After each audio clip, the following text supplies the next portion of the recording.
तो आज का टॉपिक क्या था? तो आज का टॉपिक था उत्तर वैदिक कालीन राजनीतिक जीवन। उत्तर वैदिक कालीन राजनीतिक जीवन।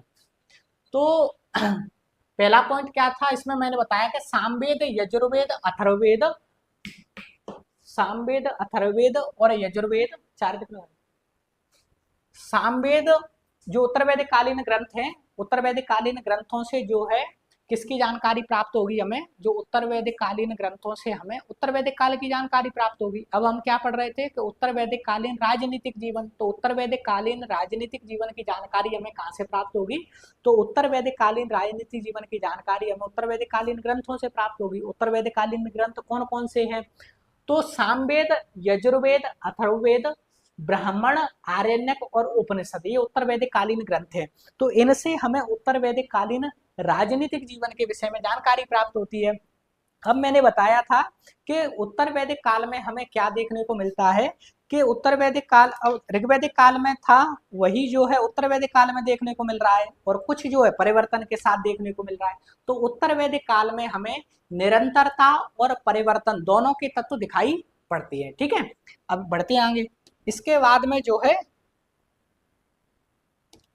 अगला क्या था कि जो राष्ट्र शब्द है, जो प्रदेश का सूचक है, वो इसी काल में जो है दिखाई पड़ता है। तो राष्ट्र शब्द है जो प्रदेश का सूचक है, वो इसी काल में जो है दिखाई पड़ता है। तो उत्तर वैदिक काल में दिखाई पड़ रहा है। ऋग्वैदिक काल में जो है राष्ट्र शब्द का उल्लेख नहीं मिल रहा है, वही जो है उत्तर वैदिक काल में राष्ट्र शब्द का उल्लेख मिल रहा है, लेकिन वो प्रदेश का सूचक है। ठीक है, ध्यान रखना है। अब उत्तर वैदिक कालीन राजनीतिक स्वरूप की बात करें हम, कि राजनीतिक जो स्वरूप है वो किस प्रकार का है, तो वो राजतंत्रात्मक स्वरूप है। तो स्वरूप कैसा है? राजतंत्रात्मक स्वरूप है। अब राजा की बात करें तो राजा ही राज्य का प्रमुख होता था। जैसे ऋग्वैदिक काल में राजा राज्य का प्रमुख होता है, वैसे उत्तर वैदिक काल में राजा का राज्याभिषेक भी होता है। राजा के दो कर्तव्य भी हैं। कौन कौन से दो कर्तव्य हैं? तो युद्ध में सेना का नेतृत्व करना और अपने कबीले के लोगों की रक्षा करना, ये राजा के दो प्रमुख कर्तव्य भी थे। ठीक है, अब भूभाग में वृद्धि के कारण राजा के अधिकार एवं शक्तियों में वृद्धि हुई। उत्तर वैदिक काल में क्या हुआ कि जब लोहे का प्रयोग प्रारंभ हुआ, तो लोहे के प्रयोग से कृषि उत्पादन बढ़ा, और कृषि उत्पादन बढ़ने से भूमि का महत्व बढ़ा, और भूमि का जब महत्व बढ़ा तो भूमि पर अधिकार लेने के लिए जो है अधिकार करने के लिए युद्ध होने लगे। तो उत्तर वैदिक काल में जो मुख्यतः युद्ध हो रहे हैं वो भूमि को लेकर हो रहे हैं, जबकि हमने ऋग्वैदिक काल में जो पढ़ा था कि युद्ध किस लिए हो रहे थे, तो वो गायों की चोरी को लेकर जो है युद्ध हो रहे थे। ठीक है, अब लोहे के प्रयोग के कारण कृषि उत्पादन ये तो हो गया। ठीक है, आगे बढ़ते हैं। अब जो है लोहे के प्रयोग जो है, जब लोहे का प्रयोग हुआ तो लोहे के प्रयोग से अस्त्र शस्त्र हथियार आदि बनाए। तो जो योद्धा वर्ग था, योद्धा वर्ग ने अपने जन अर्थात कबीले का विस्तार किया, और छोटे छोटे जन मिलकर जो है बड़े बड़े जनपदों का जो है उन्होंने निर्माण किया। तो इस काल में जो है छोटे छोटे जन मिलकर जो है जनपद के रूप में परिवर्तित हो रहे हैं। जैसे भरत और पुरु कबीला मिलकर, भरत और पुरु जन मिलकर जो है कौन सा जनपद बनाया? उन्होंने कुरु जनपद बनाया। इसी प्रकार से जो है तुर्वस और कृवि जन ने मिलकर जो है कौन सा कबीला बनाया? तो उन्होंने जो है पांचाल कबीला बनाया और पांचाल जनपद बनाया। और पांचाल जनपद था, उसकी राजधानी क्या थी? तो कामपिल्य थी। तो पांचाल जनपद की राजधानी क्या थी दोस्तों उत्तर वैदिक काल में? तो कामपिल्य थी। ठीक, अब कामपिल्य राजधानी किसकी है? पांचाल की। और पांचाल जो है उत्तर वैदिक काल का सबसे विकसित राज्य था। ठीक है, पांचाल उत्तर वैदिक काल का जो है सबसे विकसित राज्य था। अब हमने देखा कि ऐतरेय ब्राह्मण में शासन प्रणाली देखने को मिलती है। ऐतरेय ब्राह्मण किसका ब्राह्मण ग्रंथ है? तो ये ऋग्वेद का ब्राह्मण ग्रंथ है। ऋग्वेद के दो ब्राह्मण ग्रंथ है, ऐतरेय और कौशिकी। ठीक है, तो जिसमें ऐतरेय ब्राह्मण में जो है शासन प्रणाली देखने को मिलती है, जिसमें बताया गया है कि पूर्व में जो शासन करता था उसे सम्राट कहा जाता था, पश्चिम में जो शासन करता था उसे स्वराट कहा जाता था, और जो उत्तर में जो शासन करता था उसे विराट कहा जाता था, जबकि दक्षिण में जो शासन करता था उसे भोज कहा जाता था। ठीक है, और मध्य में जो शासन करता था उसे क्या कहा जाता था? उसे राजा कहा जाता था। अब पूर्व में जो सम्राट शासन करता था उसके शासन को क्या कहा जाता था? उसके क्षेत्र को क्या कहा जाता था? उसके क्षेत्र को साम्राज्य। जबकि पश्चिम वाले को क्या कहा जाता, तो पश्चिम वाले को जो है क्या कहा जाता था, तो पश्चिम वाले को स्वराज्य कहा जाता था, उत्तर वाले को जो है वैराज्य कहा जाता है। इसी प्रकार से दक्षिण वाले को क्या कहा जाता था, तो दक्षिण वाले को वैज्य कहा जाता था। ठीक है, तो ये याद रखना है कि ऐतरेय ब्राह्मण में वर्णित शासन प्रणाली, इसमें जो सम्राट, स्वराट, विराट, भोज और राजा, और जो चारों दिशाओं में जो शासन कर लेता था उसे एक राट कहा जाता था। और भारत का प्रथम एक राट राजा है वो महा पदम नंद को माना गया है। तो भारत का प्रथम एक राट राजा किसे माना गया है, तो भारत का प्रथम एक राट राजा है वो महापदम नंद को माना गया है।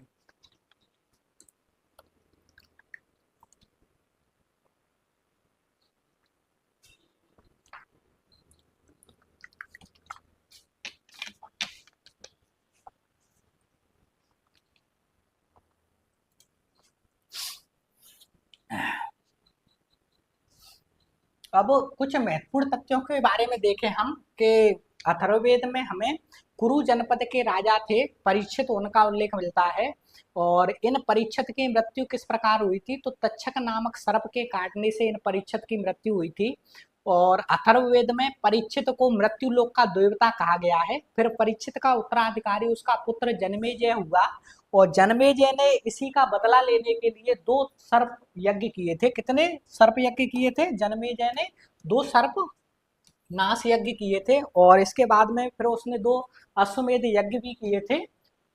इस वंश का मतलब कुरु वंश का जो अंतिम शासक था वो निचच्चू था, और बाढ़ में उसकी राजधानी नष्ट हो गई थी। कौन सी, हस्तिनापुर।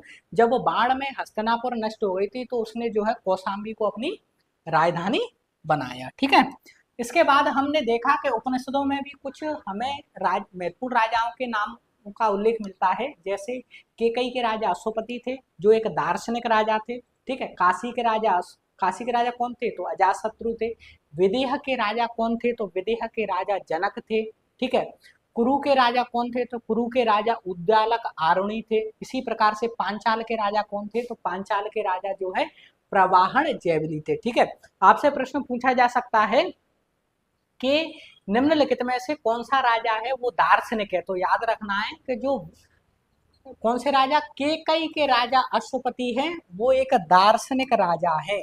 ठीक है, अब राजा का राज्याभिषेक होता था तो ये मान लिया जाता था कि राजा को जो है देवीय शक्ति प्राप्त हो गई है।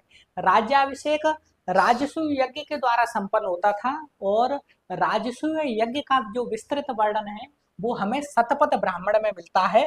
और राजा का जब राज्याभिषेक होता था तो 17 प्रकार के जलों से राजा का राज्याभिषेक होता था, जिसमें सबसे पहले सरस्वती नदी के जल का प्रयोग करते थे। ठीक है, किस नदी के जल का प्रयोग करते थे, सबसे पहले राज्याभिषेक के समय सरस्वती नदी के जल का प्रयोग करते थे। अब राजसूय यज्ञ में राजा रत्नियों को हवि प्रदान करता था, उसके प्रति सम्मान प्रकट करता था, उनसे समर्थन की आशा करता था। अर्थात हम कहें कि जब राजा गद्दी पर बैठता था तो उनकी सहमति लेता था, सहमति लेना आवश्यक था। ठीक है, अब इसके बाद बात करें कि तैत्रीय ब्राह्मण में भी हमें उल्लेख मिलता है, और रत्नी राजा को राज्य प्रदान करते थे। ठीक है, तो तैत्रीय ब्राह्मण में हमें क्या उल्लेख मिलता है रत्नियों के बारे में, कि रत्नी थे वो राजा को राज्य प्रदान करते थे। ठीक है, इसके बाद में उत्तर वैदिक काल में राजसूय यज्ञ के अलावा जो है 2 अन्य यज्ञ भी हमें देखने को मिले हैं। अन्य यज्ञ में जो है 2 यज्ञ देखे महत्वपूर्ण है, जैसे अश्वमेध यज्ञ और वाजपेयी यज्ञ। अश्वमेध यज्ञ में बताया कि राजा घोड़ा छोड़ता था, बिना प्रतिरोध के जहां तक जाता था वो राज्य राजा का मान लिया जाता था। वाजपेयी यज्ञ में जो है राजा को अपने बंधु बांधव में जो है श्रेष्ठ दिखाने की कोशिश की जाती थी। ठीक है, इसके बाद में उत्तर वैदिक काल में राजा भारी भरकम उपाधियां धारण करते था। कौन कौन सी उपाधियां धारण करता था, जैसे सर्वजनन, सर्वभूमिपति, अधिराज और एक राट मैंने बताया था कि जो चारों दिशाओं में शासन कर लेता था उसे एक राट कहा जाता था। और भारत का प्रथम एक राट राजा कौन बताया, महापदम नंद बताया। ठीक है, इसके बाद में देखें कि उत्तर वैदिक काल में राजा का जो पद है वो अंशतः देवीयकरण हो चुका था, क्योंकि ऐत्रेय ब्राह्मण में हमें राजा के पद का देवीय सिद्धांत मिलता है। तो ऐत्रेय ब्राह्मण में हमें राजा के पद का देवीय सिद्धांत का उल्लेख मिलता है। इसी प्रकार से जो है ऐत्रेय ब्राह्मण में राजा और राजत्व की उत्पत्ति का सिद्धांत मिलता है। तो ऐत्रेय ब्राह्मण में राजा के पद का देवीय सिद्धांत मिलता है। ऐत्रेय ब्राह्मण में ही राजा और राजत्व की उत्पत्ति का सिद्धांत मिलता है। राजा और राजत्व की उत्पत्ति का सिद्धांत मिलता है। अब उत्तर वैदिक काल में हम देखें कि राजा निरंकुश नहीं है बल्कि प्रजाहितैषी है। कैसे? तो तीन चीजों से देखते हैं, एक तो टैक्स से, एक सेना से, और एक जो है संस्थाओं के माध्यम से। तो टैक्स में देखें हम सबसे पहले कि उत्तर वैदिक काल में जो है नियमित कर लिया जा रहा है। ऋग्वैदिक काल में नियमित कर नहीं था, लेकिन उत्तर वैदिक काल में नियमित कर हो गया। बलि, भाग या शुल्क नियमित कर है, लेकिन ये नाम मात्र का था। उत्पादन का 1/16 ही लिया जाता था। ठीक है। अब देखें हम कि ऋग्वैदिक काल में जो कर है वो केवल वैश्य वर्ण दे रहा है, और वर्ण नहीं दे रहे हैं। ब्राह्मण वर्ण नहीं दे रहा है, ठीक है, क्षत्रिय वर्ण नहीं दे रहा है, शूद्र वर्ण नहीं दे रहा है। टैक्स केवल कौन पे कर रहा है उत्तर वैदिक काल में? टैक्स पे केवल वैश्य वर्ण कर रहा है। इसलिए जो है शतपथ ब्राह्मण में वैश्य के लिए 2 शब्द आए हैं। वैश्य के लिए कितने शब्द आए हैं? 2। एक है अन्यस्य बलीकृत। अन्यस्य बलीकृत का मतलब होता है दूसरों को बलि या टैक्स देने वाला। ठीक है। दूसरा शब्द है अन्यस्याद्य। अन्यस्याद्य का मतलब दूसरों के द्वारा उपभोग में आने वाला। इसी प्रकार से जो है इस काल में, मतलब उत्तर वैदिक काल में, राजा का एक नाम विषमत्ता पड़ गया। विषमत्ता का मतलब होता है विष को खाने वाला, क्योंकि वह विष अर्थात वैश्य से कर वसूल करता था। ठीक है। इसके बाद में आगे देखें कि इस काल में भी जो है स्थायी सेना का अभाव था। इस काल में जैसे उत्तर वैदिक काल में स्थायी सेना का अभाव है, उसी प्रकार से जो ऋग्वैदिक काल में भी था। ठीक है। राजा के अधिकार एवं शक्तियों पर अंकुश लगाने वाली संस्था भी थी, सभा और समिति। अब विदत नहीं है यहाँ पे। ऋग्वैदिक काल में अपने विदत भी पढ़ा था, लेकिन विदत क्यों नहीं है? क्योंकि उत्तर वैदिक काल में विदत नामक जो संस्था थी वो समाप्त हो चुकी थी। ठीक है। अब सभा, समिति और विदत के बारे में जाने तो पहला पॉइंट तो यही कि जो है उत्तर वैदिक काल में विदत नामक संस्था है वो समाप्त हो गई। ठीक है। अब विदत नामक संस्था समाप्त हो गई, पहला पॉइंट। तो स्त्रियों को भाग लेने का अधिकार किस में रह चुका है? मात्र सभा में। तो उत्तर वैदिक काल में जो है स्त्रियों को सभा में भी जो है प्रवेश लेने से इनकार कर दिया। तो सभा में प्रवेश लेने से स्त्रियों को वर्जित कर दिया। तो अब स्त्री जो है किसी भी जो है संस्था में भाग लेने के लिए जो है योग्य नहीं रही, ना तो सभा में, क्योंकि सभा में जो है वर्जित कर दिया। समिति में तो ऋग्वैदिक काल में भी जो है उसे भाग लेने का अधिकार नहीं था। और विदत तो उत्तर वैदिक काल में जो है समाप्ति कर दी। ठीक है। अब राजा इस काल में जो है सभा और समिति की अवहेलना कर सकता था, और इसे हम देखें कि किस प्रकार से जो है अवहेलना कर सकता था। क्योंकि अथर्ववेद में सभा और समिति को प्रजापति की 2 पुत्रियां भी कहा गया है। प्रजापति का अर्थ यहाँ राजा से लिया गया है, मतलब राजा जो है सभा और समिति की जो है अवहेलना कर सकता था। किसी भी निर्णय पर जो है राजा सभा और समिति के जो है निर्णय को इनकार कर सकता था, अपना जो है निर्णय दे सकता था। ठीक है। इसके बाद प्रशासनिक इकाई के बारे में देखें तो सबसे बड़ी प्रशासनिक इकाई थी उत्तर वैदिक काल में जनपद। जनपद जो है जन में बटी थी, जन विष में, विष ग्राम में, और ग्राम गृह या कुल में। तो उत्तर वैदिक कालीन जो प्रशासन की सबसे बड़ी इकाई है वो जनपद है, जबकि सबसे छोटी इकाई है वो कुल या गृह है। ठीक है। इसके बाद बात करें प्रशासनिक अधिकारियों की, तो उत्तर वैदिक काल में राजा भूमि का स्वामी बन गया था। उसके पास जो है बड़े बड़े भूमि अधिकार थे, भूमि क्षेत्र थे। उसकी शक्तियों और अधिकारों में वृद्धि हुई। तो इतने बड़े क्षेत्र का संचालन करने के लिए कहीं ना कहीं उसने जो है प्रशासनिक अधिकारियों में वृद्धि की। तो उत्तर वैदिक काल में जो है हमें प्रशासनिक अधिकारियों की वृद्धि देखने को मिलती है। और किसमें? यजुर्वेद में हमें 12 रत्नियों का उल्लेख, यजुर्वेद में हमें रत्नी का उल्लेख मिला है जो प्रशासन के उच्च अधिकारी होते थे। इसी प्रकार से जो है शतपथ ब्राह्मण में हमें 12 रत्नियों का विस्तृत उल्लेख मिलता है। तो 12 रत्नियों का विस्तृत उल्लेख किसमें मिलता है? शतपथ ब्राह्मण में। अब 12 रत्नी कौन कौन से हैं? तो 12 रत्नी, अब रत्न पहले ये समझो कि रत्न क्यों कहा जाता था इन्हें? क्योंकि ये कान में रत्न धारण करते थे, इसलिए इन्हें रत्न कहा जाता। अब ऐसा नहीं है कि मैं कान में रत्न धारण कर लूं तो मैं बन जाऊं, नहीं। जो राजा के सगे संबंधी होते थे, मित्र होते थे, विद्वान होते थे, जिन्हें राजा पसंद करता था, उन्हीं जो योग्य होते थे उन्हीं को तो जो है रत्न बनाता था राजा। तो जो कान में रत्न धारण करते थे उन्हें रत्न कहा जाता था। अब 12 रत्नों का उल्लेख हमें जो है यजुर्वेद में विस्तृत रूप से मिलता है। तो 12 रत्न कौन कौन से? उनमें सबसे पहला है और सबसे प्रमुख है सेनानी। तो सेनानी मतलब सेनापति, जो सेना का प्रमुख होता था, ये सबसे प्रमुख रत्न निर्णय। उसके बाद में पुरोहित होता था, तो पुरोहित दूसरा सबसे प्रमुख रत्न निर्णय है। पुरोहित का कार्य क्या था? तो पुरोहित का कार्य राजा को परामर्श, सलाह, सहायता देना और धार्मिक कृत्य करने वाला। और क्या करता था ये? धार्मिक कृत्य करने वाला। इसके बाद में देखें युवराज। युवराज कौन होता था? तो राजा का पुत्र या राजकुमार जो युवराज होता था। इसके बाद महिषी, तो जो राजा की मुख्य रानी होती थी, वो पटरानी होती थी, उसे महिषी। इसके बाद में सूत, जो राजा का सारथी होता था, जो रथ चलाता था, उसे सूत। ग्रामीणी, जो गांव का मुखिया होता था, उसे ग्रामीणी कहा जाता था। इसके बाद में छत्ता, छत्ता जो प्रतिहारी या द्वारपाल होता था, उसे छत्ता कहा जाता है। इसके बाद में संग्रहीता, तो जो कोषाध्यक्ष होता था, उसे संग्रहीता कहा जाता था। इसके बाद में भागदूत या भागदुक, कर संग्रह करता, जो कर एकत्र करने वाला अधिकारी होता था, उसे भागदूत कहा जाता है। इसके बाद में अलग अलग किताबों में दो मिलते हैं, एक स्थपति मिलता है, एक गोवीकर्तन। स्थपति का मतलब होता है मुख्य न्यायाधीश और गोवीकर्तन का मतलब होता है जंगल का प्रमुख अधिकारी या गवाध्यक्ष। जब राजा जंगल में जाता था तो शिकार करता था, तो शिकार में सहायता कौन करता था? गोवीकर्तन ही करता था। ठीक है। अब अच्छवाप, अच्छवाप क्या करता था? तो धूत क्रीड़ा में, मतलब धूत क्रीड़ा खेलने में राजा की सहायता करता था, मतलब पासा खेलने में राजा की सहायता करता था। ठीक है। आय व्यय का गणना अध्यक्ष भी होता था अच्छवाप।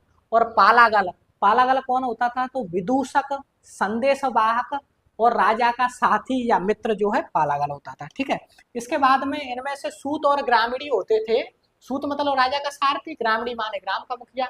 उसे राजनो राजकृत कहा गया है, मतलब राजा बनाने वाला कहा गया है। याद रखना ये राजन रोजनो राजकृत मतलब राजा बनाने वाला किन किन को कहा गया है? तो सूत एवं ग्रामीणी को जो है रोजनो राजकृत कहा गया है। ठीक है। अब न्यायिक प्रशासन के बारे में देखें तो उत्तर वैदिक काल में हमें न्यायिक प्रशासन के बारे में अधिक जानकारी नहीं मिलती है, फिर भी देखें कि न्याय का सर्वोच्च अधिकारी कौन होता था? तो न्याय का सर्वोच्च अधिकारी राजा होता था, जो सभा और पुरोहित की सहायता से जो है न्याय करता था। ठीक है। और अपराध सिद्धि, उत्तर वैदिक काल में अपराध सिद्धि के लिए दो परीक्षाएं ली जाती थी, एक अग्नि परीक्षा प्रचलित थी और एक जल परीक्षा प्रचलित थी। ठीक है। अब उत्तर वैदिक काल में जो दंड विधान है वो ऋग्वैदिक काल के ही अनुरूप थे, और उत्तर वैदिक काल में जो है ब्राह्मणों को मृत्यु दंड नहीं दिया जाता था। स्थानीय स्तर पर जो समस्याओं का समाधान किया जाता था, स्थानीय स्तर पर जो समस्याओं का समाधान किया जाता था पंचायत के माध्यम से, उसे क्या कहा जाता था? उसे ग्राम वादन कहा जाता था। इसके बाद में सैन्य प्रशासन की बात करें हम, इसके बाद में किसकी?